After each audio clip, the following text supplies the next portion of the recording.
The studio was already tense before the cameras turned on. Not chaotic, not loud, just tense in the way that happens when everyone in the room knows something might go wrong, and no one's sure who will pull the trigger. Clint Eastwood was scheduled to appear for a joint segment with Robert De Niro.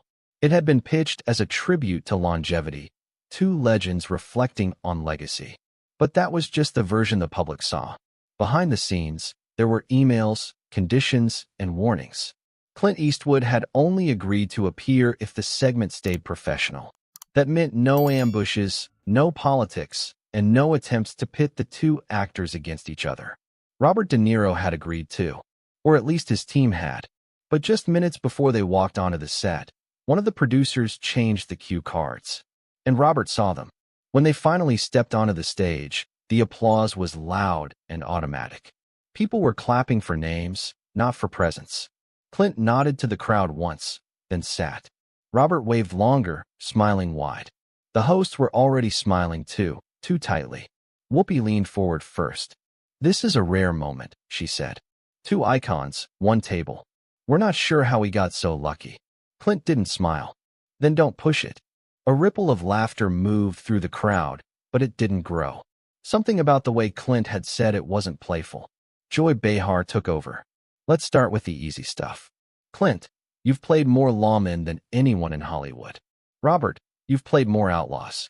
Which of you has been faking it?" The audience laughed. Clint didn't. Robert chuckled once. "I don't fake anything," he said, still smiling. "And I don't hide behind silence." Clint turned his head slowly. "No, you prefer speeches." That landed with weight, not noise. The hosts shifted slightly in their chairs. Sonny Hostin jumped in. "We're going to get to legacy and art and everything good. But since we have you both here, we'd be failing the audience if we didn't talk about the fact that you two have very different views on the world right now." De Niro didn't wait. "Yeah," he said. "I believe in saying something when the country's on fire. And Clint believes in pretending it's not burning." Clint stayed quiet. Robert pushed again. "I don't care how many movies you've made. If you stay quiet while everything burns down, then you're just part of the furniture." Clint didn't look away. "And if you yell fire every time the lights flicker, then no one hears you when it's real." That changed the air. The crowd didn't laugh. They didn't gasp. They listened. Whoopi tried to smooth it over.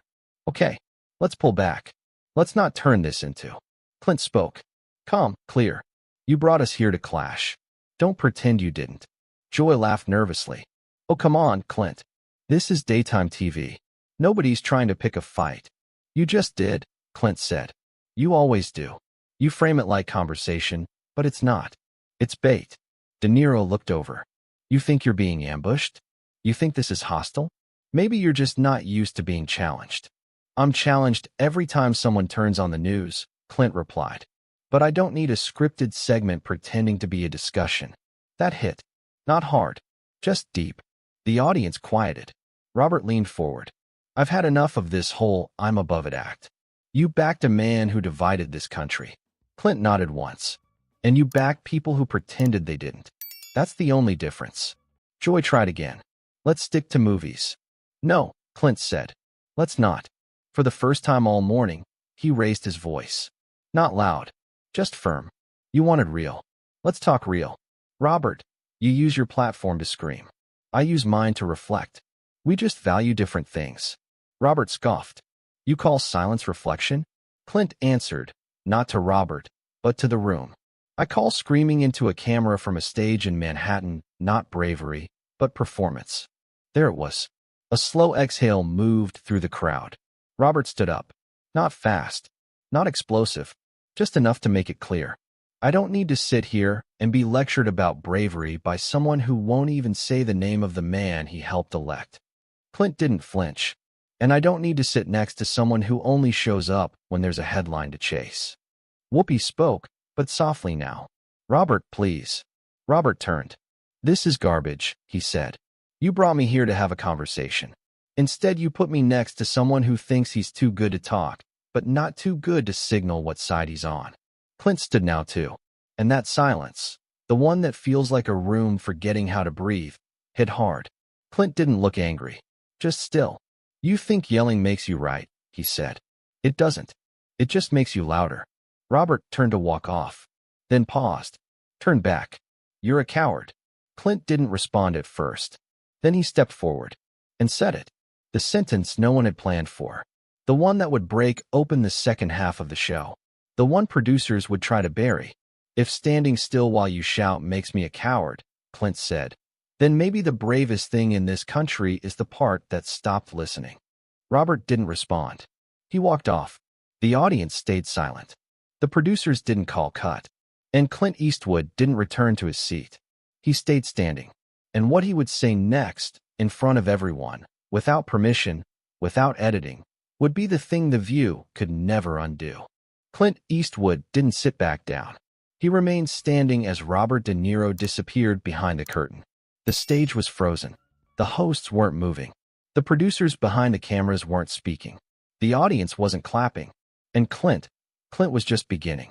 He looked out over the silent crowd, not angry, not smug, just steady. You all saw it, he said. This wasn't a conversation. This was a performance. But not mine. Joy Behar cleared her throat. Clint, if you just... He turned toward her, not harshly, just directly. No, don't try to recover this. You planned this segment to fail. You sat two people at the same table who've been made symbols by other people, and you asked us to behave like we weren't. Sonny Hostin tried to step in. We invited you both because you're respected. Clint nodded once. No, you invited us because you expected one of us to crack. You just didn't expect it to be him. The audience didn't make a sound. But something shifted. A slow wave of presence. Everyone in the room knew they weren't watching daytime television anymore. They were watching something uncontrolled. Whoopi Goldberg finally found her voice.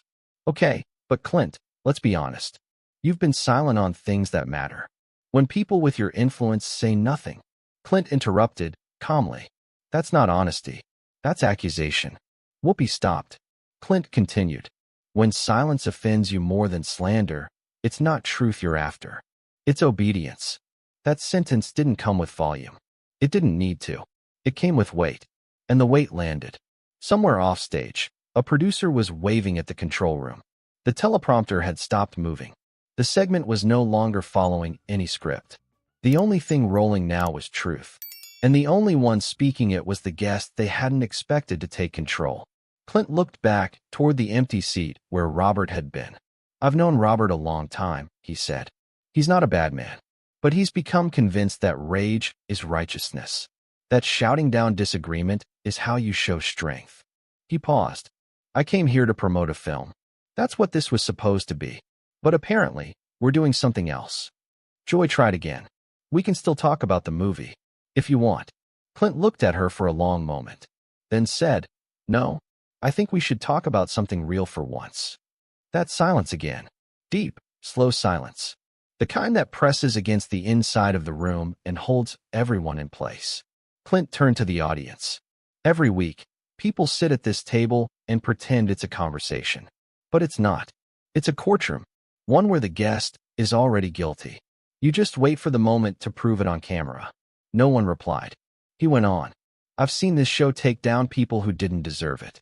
I've seen guests ambushed, misquoted, edited out of context. And then you call it brave. You call it journalism. Whoopi spoke, but quietly now. We have opinions. That's what this show is for. Clint nodded. Then say that. Don't call it balance. Don't call it truth. Call it what it is. Performance. The audience was leaning forward now. No one blinked. A few phones were held discreetly at waist level, recording what everyone knew wouldn't make it into the broadcast. Clint looked back toward the camera. I'm not here to be a symbol. I'm not here to defend a politician. I'm not here to fight another actor. I'm here to say something that you don't let people say on this show. He paused just long enough. You don't control the truth. And then he said it. The line that would trend before the episode finished airing. The one that would break into every feed, comment thread, and headline by morning. You don't host a show. You host a filter. One that cuts out anything that doesn't flatter your version of the world. Whoopi looked stunned. Not furious. Just caught. The way someone looks when they realize the mask is slipping and they can't hold it up anymore. Sonny tried. So you're saying this show lies to people? Clint didn't move. I'm saying this show decides what's safe to say. And if something makes you uncomfortable, you don't debate it. You bury it. He looked back at the camera, and I think the people at home are smart enough to notice. That was the moment the audience clapped. Not wild, not loud, just firm, just real. It didn't start all at once. It started slowly.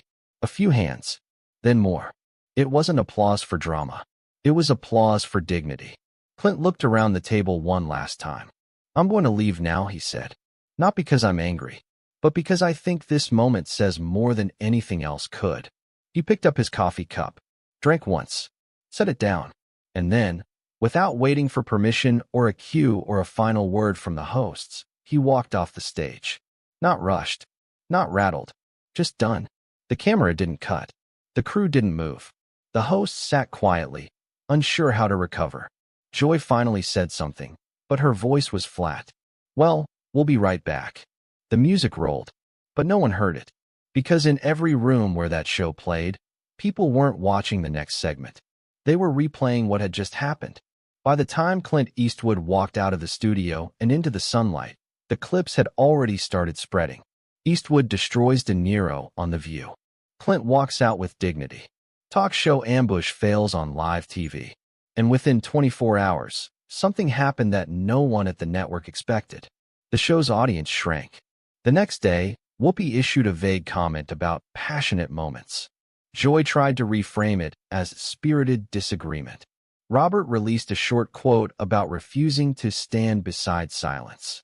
But it didn't work, because the footage was real, and the truth, the part that had been filtered for so long, had slipped through. Clint didn't do a press tour. He didn't give interviews. He didn't post a reaction. He just released one sentence on paper, through a single statement from his team. When the room stops listening, sometimes the quietest voice is the loudest. That was it. No hashtag, no logo, just words. And for millions of people, it wasn't just a sentence. It was the first honest thing they'd heard from that stage in years. Because Clint Eastwood hadn't come to debate. He came to remind them they were allowed to hear something else. And when he stood up, so did the truth.